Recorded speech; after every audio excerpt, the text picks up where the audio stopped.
আসসালামু আলাইকুম সুপ্রিয় দর্শক, কেমন আছেন সবাই? আশা করছি সকলে ভালো আছেন। আজকের ভিডিওতে আমরা ওমানের ভিসার বেশ কিছু গুরুত্বপূর্ণ আপডেট তথ্য আপনাদের মাঝে দেওয়ার চেষ্টা করব।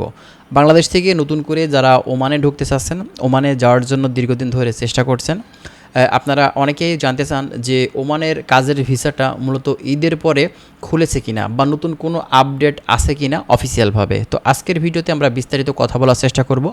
যারা ওমান সংক্রান্ত বিস্তারিত তথ্যগুলো প্রতিনিয়ত পেতে চান, অবশ্যই আমাদের চ্যানেলটি আপনারা সাবস্ক্রাইব করে রাখবেন। আমরা চেষ্টা করছি বিভিন্ন ধরনের বিষয়গুলো নিয়ে আপনাদের সাথে কথা বলার। চলুন তাহলে কথা না বাড়িয়ে মূল ভিডিওটি আমরা শুরু করি। প্রথমত আপনাদেরকে বলি যে দেখেন, মিডল ইস্টের এই ছোট্ট দেশ ওমান দেশটিতে আমাদের অনেক বাংলাদেশি ভাই বিভিন্ন সেক্টরে কিন্তু এখন মূলত তারা কিন্তু কাজ করছে। এখন কথা হচ্ছে, আমরা দীর্ঘদিন ধরে বাংলাদেশ থেকে এই দেশটিতে যাওয়ার জন্য কিন্তু চেষ্টা করছি, তারপরেও কিন্তু আমরা এই দেশটিতে যেতে পারছি না, কারণ সরকারিভাবে এখানে কিন্তু বন্ধ রেখেছে। কিন্তু কথা হচ্ছে, বর্তমান পরিস্থিতিতে আমরা যতটুকু খোঁজখবর নিয়ে জানতে পারছি, ওমানে কিন্তু বিভিন্ন কোম্পানিতে প্রচুর পরিমাণে কর্মী সংকট আছে, বাংলাদেশি কর্মীর, এবং এই কর্মীগুলো তারা কিন্তু বাংলাদেশ থেকে নিতে চাচ্ছে। তারা সরকারের কাছে আবেদন করছে মূলত কর্মীর জন্য, কিন্তু তারা কর্মী বর্তমানে এখন কিন্তু পাচ্ছে না। তো দেখেন, আসলে বাংলাদেশ থেকে কর্মী নেবার চাহিদা কিন্তু ওমানে আছে। সেখানে বেশ কিছু বাংলাদেশি ভাই আছে যারা কিন্তু বড় বড় প্রতিষ্ঠানে কাজ করে, এবং নিজস্ব বেশ কিছু জায়গা আছে যেখানে কিন্তু কর্মী তারা খাটিয়ে থাকে, বাংলাদেশি কর্মী তারা কিন্তু সেখানে নিয়ে কাজ করিয়ে থাকে। নিজস্ব কিছু প্রতিষ্ঠান আছে।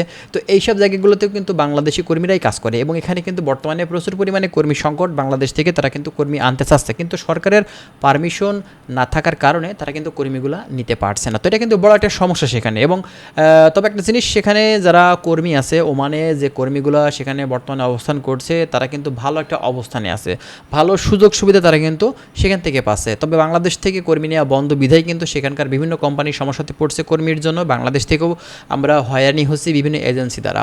তো আমরা সরকারের কাছে আকুল আবেদন জানাই যে যেন এই দেশটির ভিসাটা খুব শীঘ্রই ওপেন করে দেওয়া হয়। আমাদের কাছে বেশ কিছু ভাই কমেন্ট করেছিলেন, জানতে চেয়েছিলেন, ভাই আসলে এই ওমান দেশটির ভিসা ঈদের পরে খুলে দেওয়ার কথা ছিল, তো বর্তমানে এখন পর্যন্ত সর্বশেষ পরিস্থিতি কী আছে? আমরা যতটুকু খোঁজখবর নিয়ে জানতে পারছি, ওমানের বর্তমানে এখন পর্যন্ত সর্বশেষ যে পরিস্থিতি বা আপডেট, সেটা হচ্ছে এখন পর্যন্ত সাধারণভাবে লেবার ক্যাটাগরির যে ভিসাটা হয়ে থাকে সেটা কিন্তু খোলেনি।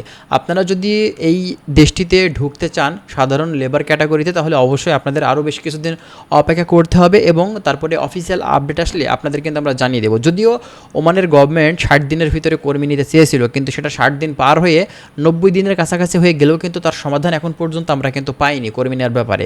তো যাই হোক, আরও বিস্তারিত তথ্য যদি আপনারা আমাদের থেকে পেতে চান, প্রতিনিয়ত আমাদের চ্যানেল থেকে আপনারা ভিডিও পাবেন, এবং আপনারা কি জানতে চান সেটা কমেন্ট করবেন, এবং অবশ্যই আমাদের চ্যানেলটি আপনারা সাবস্ক্রাইব করে আমাদেরকে সাপোর্ট করবেন। আমরা প্রতিনিয়ত চেষ্টা করব ওমান সংক্রান্ত বিভিন্ন ধরনের তথ্যগুলো আপনাদেরকে দেওয়ার, এবং এরই পাশাপাশি মিডল ইস্টের বিভিন্ন বিষয় সম্পর্কে আমরা কিন্তু এই চ্যানেলে ভিডিও দেওয়ার চেষ্টা করব। তো ভালো থাকবেন সবাই, আশা করছি হয়তো বিষয়গুলো সম্পূর্ণভাবে আপনারা বুঝতে পারছেন। ভালো থাকুন, আল্লাহ হাফেজ।